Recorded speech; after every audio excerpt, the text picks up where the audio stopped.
നബി സല്ലല്ലാഹു അലൈഹി വസല്ലമ തങ്ങൾ റമളാനിലെ തറാവിഹ് നിസ്കാരം 20 റക്അത്താണ് നിസ്കരിച്ചത് ജമാഅത്തായിട്ട് എന്ന വിഷയത്തിൽ ഷാഫിഈ മദ്ഹബിലെ ആധികാരിക മുഫ്തി ഇമാം റാഫിഈ റളിയല്ലാഹു അൻഹു അവിടുത്തെ അൽ അസീസ് അഥവാ ഷറഹുൽ കബീർ എന്ന കിതാബിൽ തന്നെ വ്യക്തമായി പറയുന്നു. ഖാല റാഫിഈ, ഇമാം റാഫിഈ റളിയല്ലാഹു അൻഹു പറഞ്ഞിരിക്കുന്നു, സ്വലാത്തു തറാവീഹി 20 റക്അത്തൻ, തറാവീഹ് നിസ്കാരം 20 റക്അത്താകുന്നു. ബി അശരി തസ്ലിമാത്തിൻ, 10 സലാം വീട്ടിൽ കൊണ്ടാണ് ആ നിസ്കാരം നിർവഹിക്കേണ്ടത്. 10 സലാമോട് കൂടെയാണ് തറാവീഹ് നിസ്കാരം നിർവഹിക്കേണ്ടത്. എന്താ കാരണം?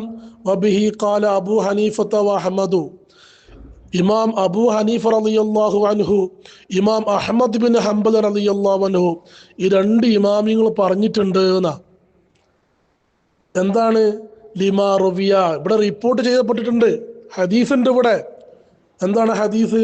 അന്ന നബിയ സല്ലല്ലാഹു അലൈഹി വസല്ലം, തീർച്ചയായിട്ടും നബി സല്ലല്ലാഹു അലൈഹി വസല്ലമ തങ്ങൾ, സ്വല്ലാ, നബി തങ്ങൾ നിസ്കരിച്ചിരിക്കുന്നു, ബിന്നാസി, ജനങ്ങളെ കൊണ്ട്. ഇപ്പൊ ജനങ്ങളെ കൊണ്ട് നബി സല്ലല്ലാഹു അലൈഹി വസല്ലമ തങ്ങൾ ഇമാമായി നിസ്കരിച്ചു. തറാവി നിസ്കാരം എത്ര റക്അത്താണ്? ബി 20 റക്അത്തൻ, 20 റക്അത്തായിരുന്നു. നബി സല്ലല്ലാഹു അലൈഹി വസല്ലമ തങ്ങൾ 20 റക്അത്താണ് ജനങ്ങളെ കൂട്ടി ജമാഅത്തായി നിസ്കരിച്ചത്. എപ്പോ? ലൈലത്തൈനി, റമളാനിലെ ആദ്യത്തെ 2 രാത്രികളിൽ. റമളാൻ മാസത്തിലെ ആദ്യത്തെ 2 രാത്രികളിലാണ് ജനങ്ങളെ കൂട്ടി ജമാഅത്തായി തറാവി നിസ്കാരം 20 റക്അത്ത് നിസ്കരിച്ചത്.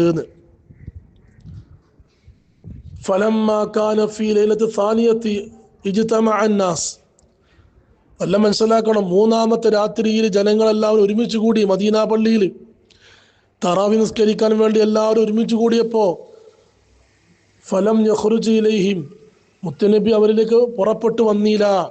ആ ജമാഅത്തിലേക്ക് മുത്തുനബി പുറപ്പെട്ടു വന്നില്ല, നിസ്കരിക്കാൻ വേണ്ടി വന്നില്ല. തറാവി നിസ്കരിക്കാൻ വേണ്ടി മുത്തുനബി വന്നില്ല. ثم قال من الغد, കണ്ട, പിറ്റേ ദിവസം മുത്തുനബി പറഞ്ഞു, എന്ത്?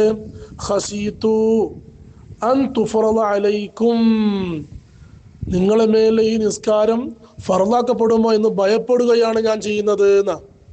ഈ സുന്നത്ത് നിസ്കാരം ഫർളാക്കപ്പെടുമോ എന്ന് ഭയപ്പെടുന്നു മുത്തുനബീന്ന്. അതാണ് ഏറ്റവും വലിയ കാരണം.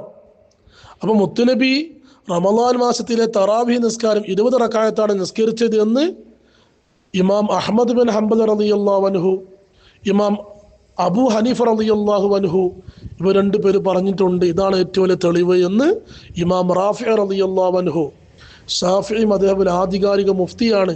അദ്ദേഹമാണ് അദ്ദേഹത്തിന്റെ അൽ അസീസ് അഥവാ ഷറഹുൽ കബീർ എന്ന കിതാബിൽ വ്യക്തമായി പറയുന്നു.